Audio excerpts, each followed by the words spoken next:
Sir வணக்கம் sir. வணக்கம் அரி. நடிகர் தனுஷ் கட்சி ஆரம்பிச்சிட்டாருன்னு பல பேர் பேசிட்டு இருக்காங்க. என்ன சார் போயிட்டு இருக்கு? கட்சி ஆரம்பிச்சிட்டாருல, ஏறக்குறைய கட்சி ஆரம்பித்த மாதிரி தான் நானே நம்ம வீடியோவில் சில தினங்களுக்கு முன்னால் சொல்லியிருந்தேன். அவருடைய கட்சி கொடி, அதாவது கட்சி கொடி இல்லை, ரசிகர் மன்ற கொடி, அது ஏறக்குறைய கட்சி கொடி மாதிரியே டிசைன் பண்ணியிருந்தாங்க.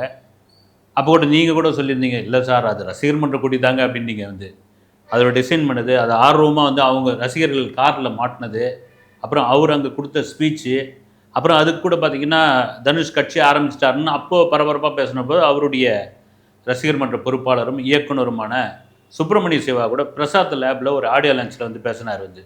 ஏங்க அது கட்சி கொடி தாங்க, கொஞ்சம் அது அந்த வடிவத்தை கொஞ்சம் மாற்றி அமைச்சிருக்காங்க. ரெண்டாவது இந்த ரசிகர்கள் அந்த தம்பிங்கெல்லாம் தங்களுடைய காரில் அதை பொருத்தணுன்றதுக்காக அந்த டிசைனை மாற்றிருக்காங்க. அது தனுஷர்லாம் கட்சியில் ஆரம்பிக்கலை அப்படின்ட்டார். நாளைக்கு அவருடைய பிறந்தநாள், அவருக்கு பிறந்தநாள் வாழ்த்துக்கள். நேற்று திருவள்ளூர் மாவட்டம் பெரியபாளையத்தில் ஒரு நலத்திட்ட உதவி பிறந்தநாளை முன்னிட்டு, தனுஷோடைய பிறந்தநாளை முன்னிட்டு நலத்திட்ட உதவி அதோடு சேர்ந்து ரத்தனதான முகாம் நடந்திருக்குது. பொதுவாக ஒரு ரசிகர் மன்றம் சார்பாக ஒரு நலத்திட்ட உதவி, ஒரு ரத்த தான முகாம் இல்லது ஒரு பரிசளிப்பு விழா நடக்கும் அப்படின்னா ஒரு ரொம்ப சின்ன அளவில் பெரும்பாலும் கல்யாண மண்டபத்தில் நடக்கும். ஏன் நீங்கள் சிஎம் விஜய் இருக்கார் இல்லைங்களா, அவருதே ஒரு 20-25 வருஷத்துக்கு முன்னாடிலாம் பார்த்தீங்கன்னா எஸ் ஏ சந்திரசேகர் சாலிகிராமத்தில் இருக்கிற அவங்களுடைய திருமண மண்டபம், சோபா திருமண மண்டபத்தில் தான் அதை நடத்துவார். இல்லைனா வேறு ஏதாவது ஒரு அரங்கத்தில் வச்சு நடத்துவார். இந்த குமரன் காணியில் அரங்கம் ஒன்று இருக்கும், அங்கே நடத்துவார். பெரும்பாலும் அப்படி தான் இருக்கும். மிஞ்சி போச்சுன்னா எங்கேயாவது ஒரு ஒரு ஒரு சின்ன மைதானத்தில் வச்சு நடத்துவாங்க. பெரிய அளவில் இதுவெல்லாம் இருக்காது. ஆனால் நேற்று ஒரு அரசியல் மாநாட்டிற்கான பந்தல் போட்ட மாதிரி அப்படியாப்பட்ட பந்தல், அவ்வளோ கூட்டம், கிட்டத்தட்ட ஒரு 65-70 லட்ச ரூபா வரைக்கும் செலவு பண்ணியிருப்பார் அப்படின்னு. இங்கே பெரிய கட்சிகள் கூட ஒரு நலத்திட்ட உதவிக்கு இவ்வளோ பெரிய செலவு பண்ண மாட்டாங்க.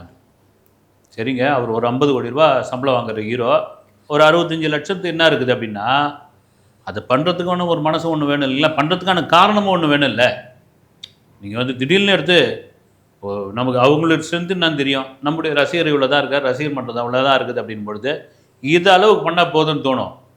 ஆனால் நேற்று பார்த்தீங்கன்னா ஒரு மினி அரசியல் மாநாடே நடந்திருக்கு. இதையெல்லாம் தாண்டி தனுஷ் பேசின அந்த ஸ்பீச் தான், எப்போ இவர் அரசியலுக்குள்ளே வரா போகிறாருப்பா, இவர் கட்சி ஆரம்பிக்க போகிறாரு, இது அக்மார்க்கா வெளியே தெரியுது, அதற்கான ஒரு வெள்ளோட்டம் தான் இந்த கூட்டம் அப்படின்னு தெரிய வந்தது.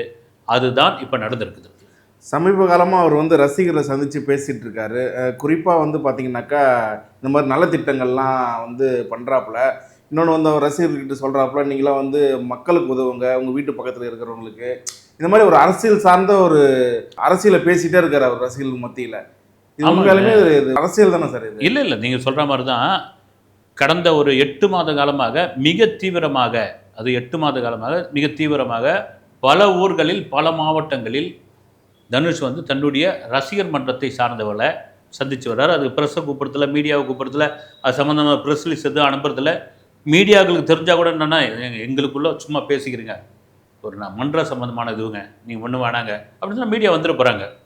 இன்னொரு விஷயம் என்னென்னா, அப்படி நீங்கள் அந்த இதில் பேசுகிறப்போ ஃபோன்லாம் வாங்கி வச்சுப்பாங்க, அது ஏதாவது எடுத்து இது பண்ணிடுவாங்க, சோஷியல் மீடியாவில் போட்டுருவாங்க. அது ஒரு ரகசிய கூட்டமாகவே 8 மாத காலமாகவே நடத்திட்டு வராரு. இப்போ நீங்கள் சொல்கிற மாதிரி தான் பக்கத்தில் இருக்கிறவங்களுக்கு உதவுங்க, உங்கள் தெரு பிரச்சனை என்னன்னு கேளுங்க. இதே தான் தாவேகா தாவேகாவுக்கு முன்னே விஜய் நற்பணி இயக்கமாக இருந்த பொழுது, நீங்கள் எதை பற்றியும் கவலைப்படாதீங்க, நீங்கள் போய் தெருவில் போய் என்ன பிரச்சனை அப்படின்ட்டு அந்த கவுன்சிலர் செய்யணும், அந்த நகராட்சி மன்ற தலைவர் செய்யணும், அந்த எம்எல்ஏ செய்யணும்னு எதிர்பார்க்காதீங்க, உங்களால் செய்ய முடிஞ்ச அளவுக்கு இருந்ததுன்னு நீங்கள் இறங்கி செய்யுங்க அப்படின்ட்டு தான் விஜய் ரசிகர் மன்ற நற்பணி மன்ற இயக்கத்தின் சார்பாக முதல்ல உத்தரவிடப்பட்டது. அப்புறமா கட்சியாக வந்த பிறகு நீங்கள் போய் டைரக்டாக செய்யுங்க. நீங்கள் என்ன இருக்குது செய்ய முடிந்த, அதே போல் செய்ய முடியலன்னா அரசு அலுவலகங்களில் கேள்வி எழுப்புங்க. நீங்கள் போயிட்டு இப்போ ஒரு அரசு மருத்துவமனை சரியாக இயங்கலை அப்படின்னா தாவேகா சார்பாக போய் கேளுங்க, போராட்டம் பண்ணுங்க, ஆர்ப்பாட்டம் பண்ணுங்க அப்படின்னு உத்தரவு வந்தது. இதை வேற ஒரு தொடக்கமாக இன்றைக்கி தனுஷ் சொல்கிறார். இது என்னென்னா மெல்ல மெல்ல இப்படி தான் ஆரம்பிப்பாங்க. விஜயகாந்த் ஆரம்பத்தில் ஒரு ஷூட்டிங் ஸ்பாட்டுக்கு போயிருந்தப்போ ராஜ்யம் படம், நம்ம இதில் கூட பேசியிருக்கிறேன் நான், அந்த ஒரு சாங் எடுக்கிறதுக்கு கொடிங்க ரெடி பண்ணி வச்சுருந்தாங்க. அப்போவே நாங்கள் பார்த்துட்டோம். ஒரு 10-15 பேர் தான் போயிருந்தோம். ஏவிஎம்மில் நடந்தது. கேப்டன் இது கட்சி கொடி தானே உங்களுக்கு? இல்லை நான் கட்சி பற்றி அப்போ அறிவிக்கல. ஏங்க படத்தில் வர சீனுங்க, அது படத்தில் நான் அரசியல்வாதியாக நடிக்கிறேங்க, அப்போ வர இதுங்க அதை நீங்கள் பார்த்து தெரிஞ்சுங்க அப்படின்னு மழுப்பினார். கடைசியில் அதுதான் கட்சி கொடியாக இன்றைக்கி வரைக்கும் இருக்குது. வந்து அன்றைக்கி ராஜ்யம் படத்தில் காமிச்சது தான் இன்றைக்கி கட்சி கொடியாக இருக்குது. முதல்ல அப்படி தான் மறுப்பாங்க, அதன் பிறகு மெல்ல மெல்ல ஆரம்பிப்பாங்க. அதை தாண்டி நான் கேட்குற கேள்வி என்னன்னா, தனுஷ் தனுஷ் தனுஷ் மாதிரி இருக்கிற மற்ற நடிகர்கள் கூட அவங்க ஒன்றும் டேரிங்காக சொல்லலை. எல்லாருக்கும் ஒரு அரசியல் ஆசை இருக்குது. இவர் இன்றைக்கி வந்துட்டார். கடந்த 5 வருஷம், அதற்கு முந்தைய 5 வருஷம் நீங்கள் இதை விட சிறப்பாக இன்னும் ரசிகர்கள் உங்களுக்கு பெரிய பக்கபலமாக இருந்தாங்கல்ல. இன்னும் அசுரன் டைம்லாம் உங்களுக்கு அப்படி கட்டுக்கடங்காத ரசிகர்லாம் இருந்தாங்க. வட சென்னை டைம்லாம் வந்து உங்களை கொண்டாடினாங்க வந்து. அப்படி இருக்கும் பொழுது இந்த இந்த 5 வருஷம், அதுக்கு முந்தைய 5 வருஷம்லாம் கம்முன்னு இருந்துட்டு இப்போ நீங்கள் கட்சி தொடங்குவதற்கான காரணம் என்ன? இப்போ சிஎம் ஆசை உங்களுக்கு வந்ததுக்கான காரணம் என்ன அப்படின்னா, முழுக்க முழுக்க யாருமே எதிர்பார்க்காத, குறிப்பாக சினிமாக்காரர்கள் துணி கூட எதிர்பார்க்காத, நான் குறிப்பிட்டு சொல்கிறதுக்கான காரணம் என்ன, மக்கள் மிக தெளிவாக இருந்தாங்க. இந்த ஆட்சி கட்டிலில், இந்த அரியணையில் விஜயை தான் ஏற்ற வேண்டும், அவரை தான் சிஎம் ஆக்கணும்னு அவங்க முடிவு பண்ணிட்டாங்க. மீடியா கூட அப்படியே ஒரு மாதிரி இருந்தது, வந்து மதில் மேல் போன மாதிரி, ஜெயிப்பாரா ஜெயிக்க மாட்டாரா, தோப்பாரா தோக்க மாட்டாரா, இப்படி தான் இருந்தது கண்டி மக்கள் தெளிவாக. ஆனால் சினிமாக்காரர்கள் துளி கூட நம்பலை. காரணம் என்னென்னா, அதாவது எம்ஜிஆருக்கு பிறகு யாருங்க இங்கெல்லாம் வந்து வரப்போகிறாங்க, இப்படிலாம் எங்காவது கூடவே பேசுனாங்க வந்து. ஆனால் ஜெயிச்சுட்டாருன்னு ஒன்று அவங்களால பொறுக்க முடியல. ஏன் அரி ஒரே ஒரு விஷயம், இந்த நீட் பிரச்சனை தமிழ்நாட்டில் போராட்டம் நடந்துகிட்டு இருந்தது. போய் நீட்டை பற்றி பேசாமல் வெற்றிமாறன், ரஞ்சித்து, அமீர், குறிப்பாக அமீர் ஜனநாயகம் ஜனநாயகம் ஜனநாயகன்னு ஜனநாயகன் எதிர்ப்பாக பேசி அது அப்படியே மக்கள் மத்தியில் திரும்பி போய் இன்னும் கேட்டால் ஜனநாயகனுக்கு ஃபேவராக மாறிடுச்சு. அது அந்த படத்தை இன்னும் ஓட வச்சதில் அவங்களுக்கு பெருமை உண்டு. வந்து சிஎம் விஜய்க்கு அது இன்னும் ஃபேவராக மாறிடுச்சு. ஏமா நீட்டு பிரச்சனைக்கு வந்தால் அந்த மாணவர்கள் சம்மந்தப்பட்டது ஆதரவு கொடுங்க, பேசுங்க, மத்திய அரசு திட்டுங்க, டெல்லிக்கு போய் இது பண்ணுங்க, அங்கே இருக்கிற அந்த கரப்பாம்பூச்சி கட்சிக்கு வந்து ஆதரவு கொடுங்க. அதை விட்டு ஏன் இங்கே வந்து நீங்கள் வந்து விஜயை திட்டுறீங்க, விஜயை வன்மமாக போட்டு பழக்கிறீங்க, ஜனநாயகனை வந்து இது பண்ணுறீங்க, அங்கே படம் பார்த்தவங்களாம் தக்கூறின்றீங்க, இங்கே இருக்கிறவனா அறிவார்த்தவன்றீங்க அப்படின்னா இது காரணம் என்னென்னா, விஜய் எப்படி சிஎம் ஆகலான்னு இப்போ தனுஷுக்கு அந்த எண்ணம் தான் உண்டாயிருக்கு. எப்படி விஜய் சிஎம் ஆகலாம், நாம் ஆகக்கூடாதா? ஆகுங்க. நிச்சயமாக நான் சொல்கிறேன், யார் வேணாலும் அரசியல், நான் வரலாம், நீங்கள் வரலாம், யார் வேணாலும் நிற்கலாம், ஜனநாயக நாட்டில் யார் வேணாலும் வந்து போட்டியிடலாம். மக்கள் முடிவு பண்ணால் உங்களை கவுன்சிலராக ஆக்குவாங்க, சிஎம்ஓ ஆக்குவாங்க, மக்கள் கையில் தான் இருக்குது. ஆனால் அதே வேளையில் இவ்வளோ நாள் ஏன் நீங்கள் மௌனமாக இருக்கிறீர்கள் அப்படின்ற கேள்வி பொதுமக்களே தனுஷிடம் முன்வைக்கிறார்கள். குறிப்பாக இவ்வளோ நாள் இல்லாமல் இப்போ வர்றதுக்கு காரணம் பின்னாடி ஏதாவது ஒரு அரசியல் உள்நோக்கம் இருக்குதா சார்? அரசியல் புள்ளிகள் யாரா இருக்காங்க? கண்டிப்பாக இல்லை. பேக்ட்ராப் இல்லாமல் நாம் கேள்விப்பட்டது வரைக்கும் என்னென்னா, இன்னும் டேரிங்காக சொல்லணும்னா இதனுடைய பின்னணியில், தனுஷுடைய பின்னணியில் டிஎம்கே இருப்பதாக ஒரு தகவல், உதயநிதி ஸ்டாலின் அவர்கள் ஆதரவு கொடுப்பதாக ஒரு தகவல் தான் வந்திருக்குது. நீங்கள் தாவேகாவை எதிர்த்து டிஎம்கே வந்து பல வழிகளில் வந்து ஒரு எதிர்ப்பு போராட்டம், விமர்சனங்கள் என்னென்னவோ பண்ணுறாங்க. ஆனால் அது மக்கள் மத்தியில் எடுபடாமல் போகுது. காரணம் என்னென்னா, ஏதாவது ஒன்று ஏடாகுணமாக பண்ணி விட்டுறாங்க. முன்னாள் அமைச்சராக வந்து அனிதா ராதாகிருஷ்ணன் பேசுறது, தாறுமாறாக பேசுறது, அப்புறம் மார்கண்டேன்னு ஒரு எம்எல்ஏ வந்து சிஎம் விஜயை வந்து எலும்பு உடைப்பேன்னு சொன்னது, இப்படியா பேசி பேசி என்ன ஆகிடுது, இளைஞர் மத்தியில் வந்து ஒரு வெறுப்பை தான் உண்டாக்குது.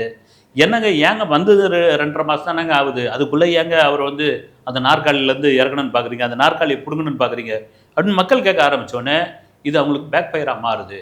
அப்போ நமக்கு சரியான நபர் யார், இவரை எதிர்க்கிறதுக்கு கரெக்டான ஆள் யார் அப்படின்பொழுது அவங்கள் தனுஷை தேர்ந்தெடுத்துள்ளதாக ஒரு மறைமுகமான ஒரு தகவல் ஒன்று இருக்குது. ஒருவேளை அப்படி அரசியல் கட்சி ஆரம்பித்தாருனாக்கா வருகின்ற உள்ளாட்சி தேர்தலில் அவர் வந்து களமிறவங்க வேறு சார்? இல்லை, எனக்கு தெரிஞ்சு அரசியல் கட்சி இவ்வளோ சீக்கிரம் அறிவிக்க மாட்டார்னு தோணுது. வந்து அரசியல் கட்சிக்கு ஒரு அஸ்திவாரம் போட்டாச்சு, ஒரு முன்னோட்டம், ஒரு பூமி பூஜை பண்ணியாச்சு. ஆனால் அதுக்குள்ளே கட்டணம் எழுப்புற மாதிரியான விஷயம் இல்லை. அதை வந்து வெள்ளோட்டம் பார்க்கணும், இன்னும் இருக்குது, ஒவ்வொரு கூட்டமாக வெள்ளோட்டம் பார்க்கணும். நீங்கள் சொல்கிற ஒரு காரணமும் உண்டு. வந்து வருகிற உள்ளாட்சி தேர்தலில் தனுஷ் ரசிகர் மன்ற சார்பாக பலரை கவுன்சிலராக, உள்ளாட்சி மன்ற தேர்தல் கவுன்சிலராக இறக்கப்படுறாங்க. இது என்னென்னா, இது தாவேகாவுடைய ஃபார்முலா தான். விஜய் நற்பணி இயக்கமாக இருந்த பொழுது கட்சி ஆரம்பிக்கலை, விஜய் நற்பணி இயக்கம் சார்பாக கடந்த உள்ளாட்சி தேர்தலில் நின்னாங்க. வந்து அவங்க வந்து எங்கேயும் நாங்கள் வந்து விஜய் கட்சின்னு சொல்லலை, விஜய் படத்தை யூஸ் பண்ணலை. ஆனால் இவங்க நற்பணி இயக்கத்தை சார்ந்தவர்களும் தெரியும். வந்து 100 கவுன்சிலர்கள் ஜெயித்தாங்க. அதுதான் அவருக்கு ஒரு பெரிய, விஜய்க்கே ஒரு பெரிய ஒரு நம்பிக்கையை கொடுத்தது அங்கே தான். அதுக்கு பெரிய பக்கபலமாக இருந்தது புஷி ஆனந்த். பார்த்தீங்களா சார், ஒரு நம்பிக்கை கொடுக்குறது தானே. இப்போ அந்த ஃபார்முலாவை தான் உள்ளாட்சி தேர்தலில் இவங்க யார், தனுஷ் ரசிகர் மன்றத்தை சார்ந்தவர்கள் ஒரு 200 பேரை கவுன்சிலராக நிற்க வைக்கிறதுக்கான ஏற்பாடுகள் நடக்கப் போகிறது என்ற தகவல். சார், இன்னொன்று தேசிய விருதை பற்றி பேசியிருந்தாப்புல, நான் அத்தனை படங்கள் நடிச்சிருக்கேன், அதுக்கு யாரும் பேசல, இந்த ஒரு படத்துக்கு வாங்கினதுக்கு வந்து எல்லாரும் வந்து ஒரு மாதிரி பேசிகிட்டு இருக்காங்க அப்படின்னு சொல்லி ஒரு விமர்சகராக நீங்கள் எப்படி சார் பார்க்குறீங்க? இல்லைங்க, இது வந்து அவர் என்ன சொல்கிறாருன்னா, அதுவாக அமைஞ்சது வந்து ராயன் படத்துக்கு அதுவாக அமைஞ்சது, ரைட், அதுவாக அமைஞ்சது. நீங்கள் ராயன் படத்துக்கு கொடுத்தது நாங்கள் தவறுன்னு சொல்லலை. தவறுன்னு மீன்னா ரைட், ஓகே.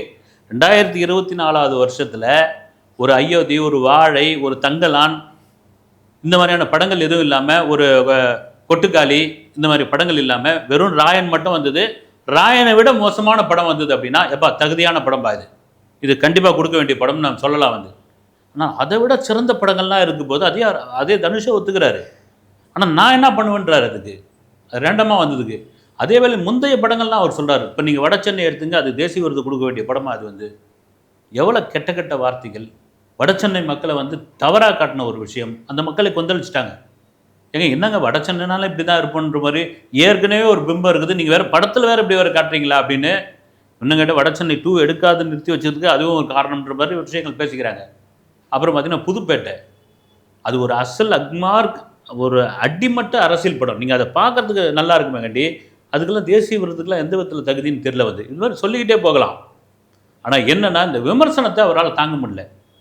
அவர் என்ன ஓப்பனாகவே சொல்கிறாரு, 10% பேர் தான் வந்து அதை வந்து பாராட்டினாங்க, நல்ல விதமாக பேசுகிறாங்க, 90% அது வந்து விமர்சனம் பண்ணாங்க அப்படின்றார் வந்து. 90% விமர்சனம் பண்ணியிருக்காங்கன்னா பெரும்பான்மையானவர்கள் 90% உங்களுக்கு எதிரானவர்களா? 90% பேரும் ராயன் படத்துக்கு எதிரானவர்களா? அல்ல ராயன் படத்து மேலே அவங்களுக்கு என்ன வன்மமா? ராயன் படத்து மேலே அவங்களுக்கு என்ன கடுப்பா? இல்லை உங்கள் மீது என்ன கோவமா? 90% வந்து ஒரு அதில் பொதுமக்களும் அடக்கம் தானே வந்து. அப்படின்னும் பொழுது அது ஒரு சிறந்த படம் இல்லைன்னு மக்கள் முடிவு பண்ணிட்டாங்க. இதுக்கு எப்படிங்க தேசிய விருது கொடுத்தாங்க அப்படின்ட்டு வந்து கேள்வி கேட்குறாங்க. அதை தான் சொல்கிறாருங்க, என்னை தட்டி விடாதீங்க, என்னை வந்து தூக்கி விடுங்கன்றார் வந்து. யாரையும் வந்து நிச்சயமாக யாரையும் தட்டி விட மாட்டாங்க.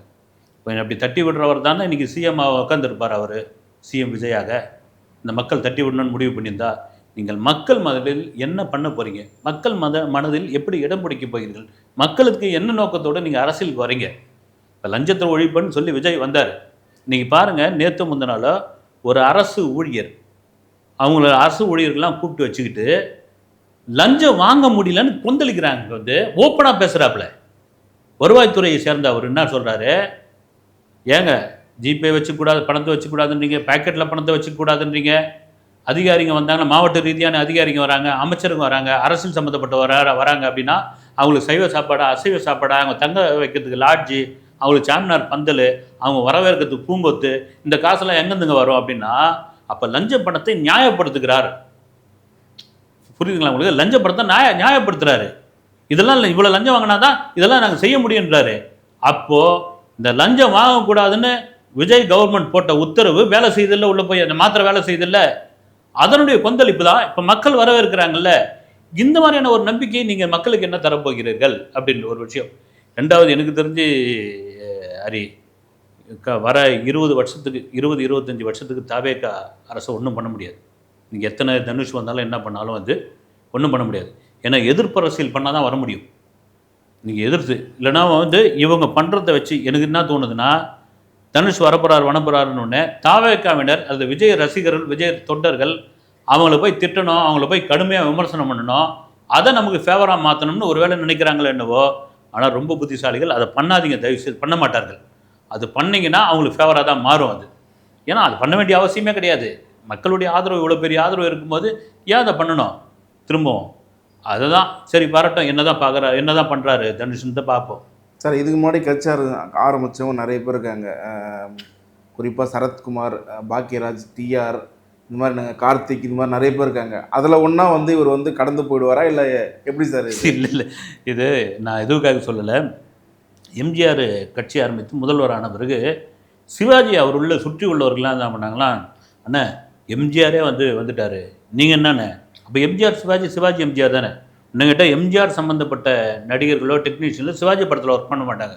சிவாஜி படத்தில் இருக்கிற டெக்னீஷியனோ நடிகர்களோ எம்ஜிஆர் படத்தில் வருவார். அவருக்கு ஓப்பனாகவே சொல்லுவாங்களே, இவர் எம்ஜிஆர் ஆல்பா வேணாம்பான்வாங்களாம், இவர் வந்து சிவாஜி ஆல்பா வேணாம்பா அப்படின்னு. கவிஞர் கண்ணதாசன் ஒரு படம் எடுக்கும்பொழுது, கந்தன் கருணைன்னு ஒரு படம் எடுக்கும்பொழுது, அந்த படத்தில் வந்து அசோகன் நல்லா இருப்பார், அசோகனை வந்து நம்ம வந்து புக் பண்ணுவோம், அப்படின்போது அவர் எம்ஜிஆர் ஆளுங்க, அவர் நடிக்க வர மாட்டார், சிரமம் ஆகிடும் அப்புறமா அப்படின்ட்டு இப்படி ஒவ்வொன்றா இருக்குது வந்து.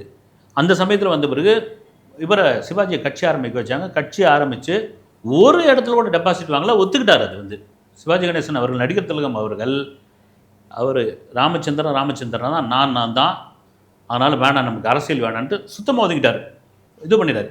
நீங்கள் டிஆர், பாக்கியராஜ், கார்த்திக்கு, நவரச நாயகன் கார்த்திக்கு, சரத்குமார்லாம் இவங்களாம் எப்போ கட்சி ஆரம்பித்தாங்கன்னா அவங்களுக்கு வந்து அந்த ஃபேம் போன பிறகு வந்து, அந்த பிரபலம் வந்து காணாமல் போன பிறகு.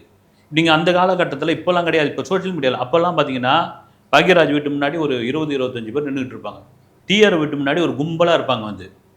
இதெல்லாம் என்னென்னா அவங்களுக்கு டெய்லி பார்த்து வாழ்க சான்ஸ். இது ஒரு பெரிய போதை. இது நான் அவங்களும் சொல்கிறேன். பல பேர் இந்தியாவில் உள்ள பல நடிகர்கள் அது ஒரு கட்டத்தில் மார்க்கெட் ஆன பிறகு ஒருத்தன் கூட வரமாட்டான், அந்த தெருப்பக்கம் கூட போக மாட்டான். அப்போ என்ன, இவங்களுக்கு வெறுப்பாயிடும். இப்போ மறுபடியும் இவங்களை வர வைக்கணும்னா என்ன பண்ணுறது அப்படின்னா, மறுபடியும் கட்சி ஆரம்பி அப்படின்னா, கட்சி ஆரம்பித்த பிறகு அது போனி தட்டாது. அரசியல் வேறு, சினிமா வேறு. உண்மையிலே சினிமாவில் அரசியலை சாதித்தவர்கள் புரட்சி தலைவர் எம்ஜிஆருக்கு பிறகு சிஎம் விஜய் அவர்கள் தான். அதனால் இவனுக்கு கடந்த காலங்களில் நல்ல கேள்வி அது. அவங்கெல்லாம் வந்து காணாமல் போனவர்கள் இதில் அரசியலில். சார் குறிப்பாக இன்னொன்று வந்து, தனுஷ் வந்து கட்சி ஆரம்பித்தாக்கா ரஜினி சார் சப்போர்ட்டாக இருப்பார் சார். இல்லை, அதுவும் ஒரு டாக் போயிட்டுருக்கு வந்து. எல்லாமே என்னென்னா இப்போ வெளியில் பேசப்படுகிற விஷயம்தான். ஒரு ஏன்னா டேரிங்காக சொல்ல மாட்டாங்க. இன்றைக்கி அது கிசுவாக இருக்கலாம், கேட்ட சம்பவங்களாக இருக்கலாம். நாளைக்கு அது உண்மையாக மாறும்பொழுது தெரிய வரும். பாருங்கள், அன்றைக்கே கூட இது பண்ணதுன்னு வந்து ஒருவேளை இப்படி கூட இருக்கலாம். இவங்க கூட யார், திருமதி லதா ரஜினிகாந்த் அவர்களுடைய பேக்ட்ராப்பில் கூட ஒரு கட்சி ஆரம்பிக்க போகிறதா கூட அவங்களுடைய சப்போர்ட்டில் இருக்கிறது. ஏங்க, அவர் தான் வந்து டைவர்ஸ் பண்ணிட்டாரு, முன்னாள் மாப்பிள்ளை ஆகிட்டார் அப்படின்னா, இப்போ யார பிள்ளைலாம் அங்கே தான் இருக்கிறாங்க. போயஸ் கார்டனில் வீடு அங்கே தான் இருக்குது தனுஷுக்கு. அதையும் கூட கொந்தளிச்சு ஒரு ஆடியாலஜியில் பேசினார். நான் ஏன் போயஸ் கார்டனில் வீடு வாங்கக்கூடாதா, வீடு கட்டக்கூடாதான்னு கேட்டிருந்தார் வந்து.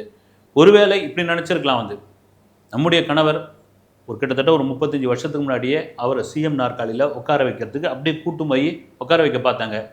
அன்றைக்கி அவர் வேணான்ட்டார். அப்புறம் எத்தனையோ சந்தர்ப்பங்கள் வந்தது, அவர் வந்து இதுவாகிட்டார். இப்போ அதை வந்து தன்னுடைய மாப்பிள்ளை மூலமாக அதை நிறைவேற்றலாம் அப்படி ஒரு இடத்த அப்படின்னு கூட அவங்க நினைக்கிறதுக்கான வாய்ப்பு பின்னணியில் இருந்தாலும் இருக்கலாம். சார் கடைசியாக அந்த அஜித்தோடைய டைலாக் சொன்ன உடனே அவருக்கு இன்னும் கொஞ்சம் ஆவேசமாக பேசிட்டாப்புல. குறிப்பாக இந்த அவர் அஜித் பேசுனதுக்கான காரணம் சார், ஒருவேளை அஜித் ரசிகர்கள் நம்ம பக்கம் வந்துடுவாங்கன்னு ஒரு அந்த டைலாக் சொன்னாங்க சார். உங்களுக்கு வந்து என்னென்னா, இன்றைக்கி இண்டஸ்ட்ரியே, தமிழ் இண்டஸ்ட்ரியே ஒரு மாதிரி என்ன சொல்கிறது, ஒரு இன்றைக்கி ஜனநாயகன் திருவிழா மாதிரி ஓடிக்கிட்டு இருக்கு. இன்னும் ஒரு வாரத்துக்கு அப்புறம் வந்து பழைய நிலைமைக்கு ஓடி முடித்த பிறகு இண்டஸ்ட்ரியில் அடுத்து பெரிய படம் என்ன அப்படின்போது அடுத்து ஜெயிலர் வரப்போகுது. அக்டோபர் மாதம் தீபாவளிக்கு வரப்போகுது ஜெயிலர் 2. இதுக்கிடையில் படங்கள் கிடையாது. இதுக்கிடையில் எத்தனை நடிகர் வந்தாலும் ஒரு விஜய் அஜித் மாதிரியான ஓப்பனிங் வந்து கிடையாது படங்களுக்கு. அதனால் தியேட்டருக்காரங்க என்ன பண்ணுறதுன்னு முடிச்சுக்கிட்டு இருக்காங்க. இங்கே ஒரு பக்கம் அவர் சிஎம் ஆகிட்டார், ஜனநாயகன் கடைசி படம் முடிவு பண்ணிட்டார். அவர் பார்த்திங்கன்னா அங்கே யூரோப்பில் கார் ரேஸில் இருக்கார். அவர் வந்து வேணான்றாங்க. அவர் சினிமாவே இவங்களாம் யாரோ சொல்கிறாங்க வந்து 185 கோடி கேட்குறாரு, 295 கேட்குறாருன்னு. ஏதோ அஜித்தே இவங்ககிட்ட வந்து சொன்ன மாதிரி எனக்கு ஒரு 300 கோடி கொடுங்க அப்போ தான் நடிக்க வரும். அதெல்லாம் வந்து சும்மா. அப்புறம் அவர் வந்து இந்த ஷாலினி பேரில் படம் தயாரிக்க போகிறாரு, அவங்க பசங்க பேரில் வந்து பேனர் ஆரம்பிக்க போகிறார். அதெல்லாம் கிடையாது. அவருக்கு உண்மையிலேயே நடிக்கிறது மேலே ஒரு பெரிய போர் அடிச்சு போச்சு. அவர் வந்து இது ஏங்க, இப்போ வந்து நடித்தா ஒரு உள்ளூர் பேப்பரில் மட்டும்தான் செய்தியாக வரும். இன்றைக்கி அவர் இன்டர்நேஷ்னல் லெவலில் வந்து செய்தியாக மாறிட்டார். இன்டர்நேஷ்னல் லெவலில் உள்ள ஸ்போர்ட்ஸ் சேனல்கள் அஜித்தை பற்றியான செய்திகளை வாரத்துக்கு ஒரு முறை அவங்க ஒளிபரப்பிக்கிட்டே இருக்கிறாங்க. வந்து அவருடைய வேறு லெவலாக போயிடுச்சாங்க. அதை ரசிகர்களும் புரிஞ்சுக்கிட்டாங்க. இப்போ அந்த இடம் வெற்றிடமாக இருக்கிறதுனால அதை தனுஷ் பயன்படுத்தி கொள்கிறாரோ அப்படின்னு எனக்கும் அதை பார்த்த பிறகு தான் தோணுச்சு. என்னென்னா, அவர் வந்து ஒரு சொல்கிறார் வந்து, இது மாதிரி வந்து நானும் என் பையனை வந்து விளையாடிக்கிட்டு இருப்போம், யார் ஜெயிக்கிறாங்களோ அப்போ தான் அந்த ஆட்ட முடியும். ஒரு நாள் எனக்கு ரொம்ப டயர்டாகிடுச்சு, நான் இல்லை இதோட முடிச்சுக்கலாம்பா அப்படின்னா, இருங்க நான் ஜெயிக்கணும் அப்படின்னு என் பையன் சொல்கிறான். இப்போ வெற்றி எவ்வளோ பெரிய முக்கியமாக இருக்குது பாருங்கள். நான் ஜெயிக்கணும், விளையாடுங்கன்றான் அப்படின்னு. அதே போல் தான் அஜித் சார் சொல்லுவார், நாம்பளாக தோத்துட்டோம் அப்படின்னு சொல்கிற வரைக்கும் நம்ம ஜெயிச்சுக்கிட்டு தான் இருக்கிறோம் அப்படின்னு சொல்கிறப்போ அந்த அரங்கமே வந்து பயங்கர விசில் சத்தம் இதுவாகுது. இப்போ என்னென்னா, அங்கே சிஎம் விஜய் ஆகிட்டார், விஜயோடைய ரசிகர்கள் தொண்டர்களாக மாறிட்டாங்கும்போது அஜித்தோடைய ரசிகர்களுடைய சப்போர்ட்டை இவர் வந்து கொண்டு வந்து சேர்க்குறாரோ அப்படின்றப்ப உண்மையாகவே அந்த பேச்சில் தோணுது வந்து. மேபி அதற்கான வாய்ப்பும் இருக்குது. கருத்து ரொம்ப நன்றி சார். வணக்கம்.